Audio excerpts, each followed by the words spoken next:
Morjentes. Tsiikasin tuon Sinimustien kanavalta sen heidän vaalikampanjan avauksensa ja aika lailla sen oloinen, mitä se päättelinkin, että se on tässä vaiheessa. Ja tuli vaan niin jotenkin mieleen se pienpuolueelle tyypillisyys, että kyllä siellä kovasti perään kuulutettiinkin toimivia aktiiveja. Ja aika hyvin siellä todettiin, että some on some, mutta myös fyysisiä aktiiveja tarvitaan, koska ilman sitä fyysistä aktiivisuutta ei tule mistään mitään. Sen piston voisi ottaa jotkut pelkästään nettivittuilijat ja viisastelijat nimeämättä nyt ketään.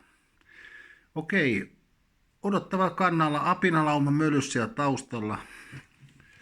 Ja poliisi nyt sitten jollain lailla piti kurissa. Tuukka sanoi aika hyvin niille omille nälkäisille Finniklubin eli Acne-klubin tyypeille, että älkää menkö. Provosoituko siellä. Sitähän ne yrittää. Sitä ne tulee yrittää jatkossakin. Ja tämä seuraava 11 kuukautta, noin vuosi, niin tulee olemaan. Tämä on vielä hyvin pientä. Mutta se tulee olemaan myös kiintoisaa muuten. Ja puheet kuuntelin ja kaikki,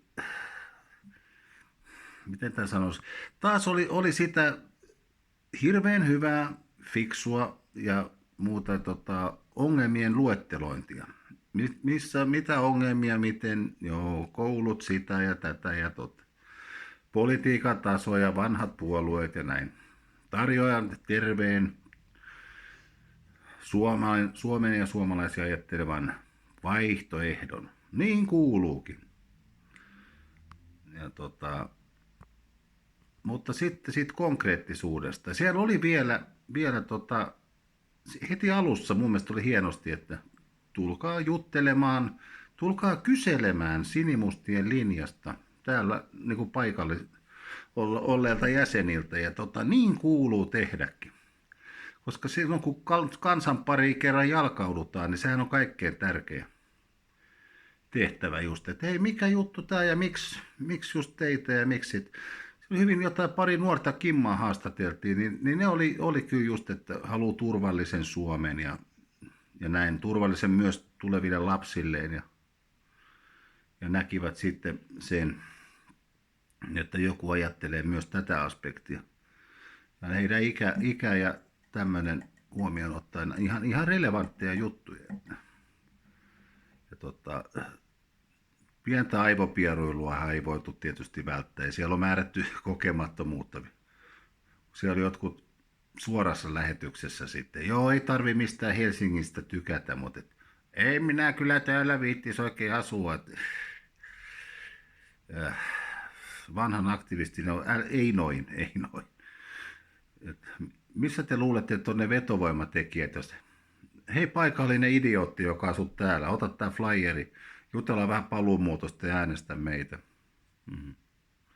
Et äänestänyt, oho, oliko vika sinussa vai minussa? Tätä voi miettiä. Mutta aikaa annetaan ja ei aleta heti dissaamaan ja näin poispäin. Toivoisin, että puoluejohto harjaisi kaikki nämä epäterveet elementit sieltä organisaatiosta, toisin sanoen mädät omenat pois. Niistä ei ole mitään muuta kuin riippakiveä ja haittaa, vaikka he voi olla jotain omaa hauskaa, koska ovat vain pelkkiä nettivittuilijoita. Siellä taas, se on ihan oikein, että somea tarvitaan, mutta kyllä siinä on se duuni tehdään sitten myös ihan kansan pariin jalkautuneen. Ja tätä työtä nyt jatketaan, sitä tulee vihervasemmisto kaikin tavoin haittaamaan ja näin. Mutta hyvä alku, oikein hyvä alku. Ja tästä on sitten jonkinlainen jatko sitten aina huhtikuuta 27 silmällä pitää, jolloin on EK-vaalit.